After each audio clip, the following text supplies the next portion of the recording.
Devastated and heartbroken. Apple CEO Tim Cook on Kobe's demise. Apple CEO Tim Cook tweeted, "Devastated and heartbroken by the passing of Kobe Bryant.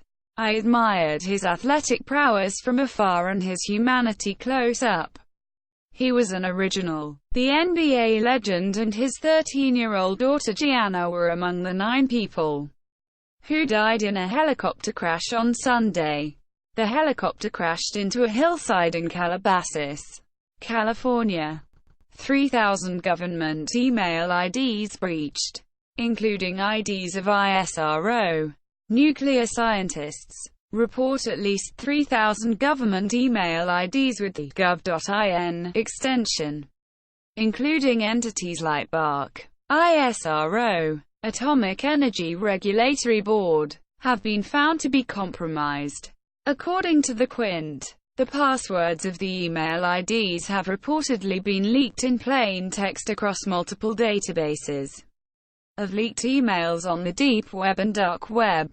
YouTube moderators told to sign contract acknowledging risk of PTSD. Reports some YouTube content moderators are being forced to sign contracts acknowledging the job could impact their mental health and cause post-traumatic stress disorder, PTSD. The Verge reported. The document was given to workers after a report highlighted the mental toll that moderators face after reviewing disturbing content. 2 workers alleged they were told to either sign or face termination.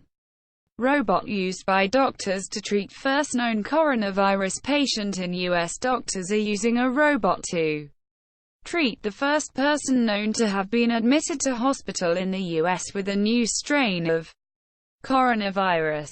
Equipped with a stethoscope, the robot is helping doctors take the man's vitals and communicate with him through a screen.